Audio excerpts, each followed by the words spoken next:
Кыргызстанда тиричилик эмес абоненттер үчүн электр энергиясына болгон тарифтер жогорулады. Ага ылайык тиричилик эмес абоненттер үчүн электр энергиясынын тарифи 1 киловатт-саат үчүн 376,7 тыйында жүргүзүлөт. Буга чейин тариф 1 киловатт-саат үчүн 287 тыйынды түзүп келген. Тарифти көтөрүүнүн негизги себеби керектөөчүлөрдү электр энергиясы менен ишенимдүү жана үзгүлтүксүз камсыздоо жана тийиштүү ишканалардын чыгымдарын ордун толтуруу максатында кабыл алынган. Анда тамактануучу жайдан баштап бардык тиричилик эмес абоненттер үчүн тариф көтөрүлөт. Аталган токтом долбоору 22 октябрдан тарта өлкөнүн бардык аймактарында күчүнө кирет.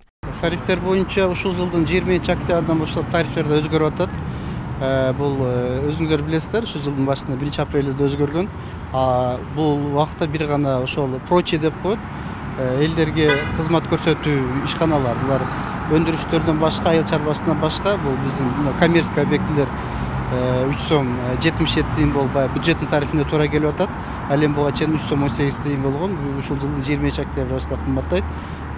Бунун себептери ошол жана чыгымдарды камсыз кылуу, ордуна келтирүү жана быйыл жана электр дефицити болгон үчүн 3 миллиард 800 да келишим түзүп атпайбы сырт мамлекеттердин. Ошолорду жабыш үчүн негизинде кымбат атат. Тамактануучу жайларды иштеткен жеке ишкерлер тарифтердин көтөрүлүшү тууралуу маалыматтары жок экендигин билдиришти. Алар тарифти көтөрүү чечимин негизсиз деп эсептеп, бирок өкмөттүн чечимине да макул болоорун белгилешти. Дегени менен бул нерсе менен алдыда тамак аштын баасы да көтөрүлө тургандыгын жашырышкан жок. Бирок эми тариф көтөрүлсө, биздин ишкана өзү негизи айында светке, мамлекетке, ошо электр тармактарга жакшы эле акча төлөйбүз да, мында ойлоп карасаңыз. Кошулат экен, бирок азыр электроэнергиядан сырткары калган нерселер эми ашып кетти, эттер ашып кетти, калган продукталар ашып кетти. Эми билбейм, эми көрөбүз да. Айла жок, биз ам ценаларды көтөрсөк керек. Кафе иштеткендерге бир эле электр энергиясы эмес да.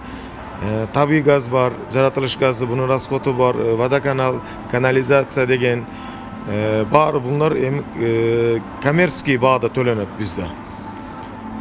Менин оюм, өзүмдүн оюм, бул кичине биздин тамактарды баасына таасир болуп калышы мүмкүн. Мен ошондой деп ойлойм. Белгилей кетсек, 2023-жылы Кыргызстанда 1,6 миллиард киловатт-саат электр энергиясын керектеген 89,767 тиричилик эмес абонент болгон. Жаңы тарифтер киргизилсе, энергия компанияларынын кошумча кирешеси 900 миллион сомго жетет деп күтүлүүдө. Юридикалык жактар, жеке ишкерлер, ошондой эле жеке жактар, турак эмес жайлардын жана батирлердин ээлери тиричилик эмес абоненттер болуп саналат. Толбай Бурканбеков, Мирбек Конобаев, Ош ТВ.